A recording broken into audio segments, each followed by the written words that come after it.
উতুলুল ইলমা ওয়ালাউ কানা বিসসিন। হ্যাঁ, চীনেও যদি যেতে হয় এলএম শিখো। চীনে এখনো কোনো বড় মাদ্রাসা নাই, আর নবীর যুগেও কিছু ছিল না, তো চীনে করে যেতে বলেন নবী সাল্লাল্লাহু আলাইহি ওয়াসাল্লাম। তারপরে চীনে ওইরকম কোন সভ্যতাও ছিল না, যদি থাকে সেই যুগের সভ্যতা তো রোম দেশে ছিল, হ্যাঁ রোমান সভ্যতা ছিল, পারস্য সভ্যতা ছিল, আর ভারতের সভ্যতা, এই তিনটা সভ্যতা ছিল। হ্যাঁ, কারণ ভারতে তার আগে আর্যরা গিয়েছে, আর ওখানে একটা সভ্যতা ছিল, আর সভ্যতা ছিল পারস্যে, সভ্যতা ছিল রোমে। তো নবী সাল্লাল্লাহু আলাইহি ওয়াসাল্লাম যেসব সভ্য দেশ, সেসব দেশে তো এই আরব দেশ থেকে যেতে বললেন না, বললেন চীনে। চীনে এখনো কোনো বড় মাদ্রাসা নেই, তাহলে চীনে কেন এলিম শিখতে যেতে বলবেন? নবী, আমাদের ভাই জিজ্ঞাসা করছেন, নবী সাল্লাল্লাহু আলাইহি ওয়াসাল্লামকে আল্লাহ পাক ইখতিয়ার দিয়েছিলেন যে তুমি ধনী হতে চাও না গরিব, তুমি যদি বাদশাহ শাসক হতে চাও তাহলে তোমাকে সবচেয়ে বড় ধনী করে দিই, হ্যাঁ, মালিকান রাসূলান, কিং রাসূল করব, না আবদান রাসূলান হবে, আবদুহু ওয়া রাসূলু, কোনটা হবে? তো নবী সাল্লাল্লাহু আলাইহি ওয়াসাল্লাম বলছেন, আল্লাহ আমি আবদুন আর রাসূলুন হতে চাই, গোলাম সাধারণ মানুষ আর রাসূল হতে চাই, আমি এত ধন দৌলত চাই না। তুমি যদি চাও তো তোমার জন্য ওহদকে স্বর্ণে পরিণত করে দিচ্ছি। তো আমি পরিণত করছি, তার মানে পরিণতকারী কে? আল্লাহ। নবীকে তো কথা বললেন যে তুমি বললি হয়ে যাও, কোন বললি হবে, কথা বলেছেন কি? তো নবী মুখতারিকুল হলেন না। জি, তারপরে নবী করিম সাল্লাল্লাহু আলাইহি ওয়াসাল্লাম যদি এত ইখতিয়ার রাখতেন তো বাড়িতে মাসের পর মাস, 3 মাস ধরে চুলা জ্বলতো না। এত ইখতিয়ার ক্ষমতা রাখেন, রুজির মালিক, জান্নাতের মালিক, জাহান্নামের মালিক, ইহকাল মালিক, সবকিছুর মালিক নবী এই বেরলভীদের কাছে। আর বাড়িতে স্ত্রী আর মেয়েদেরকে এত ক্ষুধায় রেখেছেন যে 3 মাস পার হয়ে চুলায় জ্বলে না। মা আয়েশাকে জিজ্ঞাসা, তাহলে তোমরা খেতে কি? বলছে কিছুই থাকতো না, একটা দুটো করে খেজুর, আসওয়াদান, একটা খেজুর, দুটো খেজুর আর একটু পানি খেলাম, ব্যাস। আল্লাহু আকবার। তাহলে এত ক্ষমতার মালিক নবী যে সবকিছু করতে পারেন, আর বিবিদেরকে একটু খেতে দিতেন না, কষ্ট দিয়েছেন এরকম করে। যখনই নবীকে বাড়াইতে লাগবেন তখনই তার মানহানি শুরু হয়ে যাবে। আসল যেটা শরীয়ত দ্বীন যদি না বানে সহিহ আকীদা, তাহলে নবীর ওপর বড় মিথ্যা অপবাদ চলে আসবে। নবী জেনে শুনে এগুলো করেছেন, সব জানতেন না। নবী যদি আলিমুল গায়বি হবেন তো তাইফে গেলে তো ওখানে করে কোনো লাভ হবে না, একটা লোক মুসলমান হবে না, আর ওরা আমাকে রক্তে রক্তিত করবে, তো এমনি গেলেন খামোখায়। হ্যাঁ, নবী সাল্লাল্লাহু আলাইহি ওয়াসাল্লাম আলিমুল গায়ব, তাহলে 70 জন সাহাবীকে ওই যে ধোঁকা দিয়ে ডাকলো যে আমরা সব মুসলমান হয়ে গেছি, কোরআন শেখার জন্য পাঠিয়ে দেন, আর নবী পাঠিয়ে দিলেন। নবী জানা সত্ত্বেও, তাহলে তো নবী খুনি।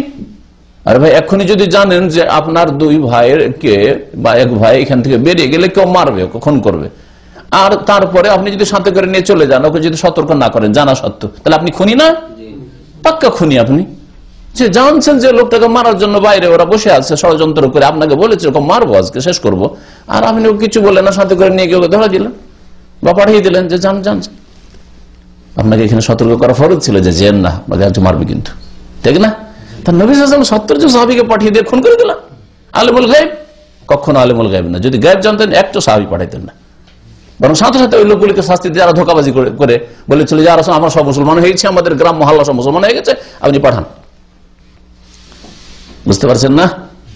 জি হ্যাঁ, সব শিরকি আকীদা। আল্লাহ ছাড়া কেউ আলিমুল গায়ব না, ওয়ালা আলামুল গায়ব। আল্লাহ নবীকে বলছেন যে নবী বলে দাও মানুষকে আমি গায়ব জানি না।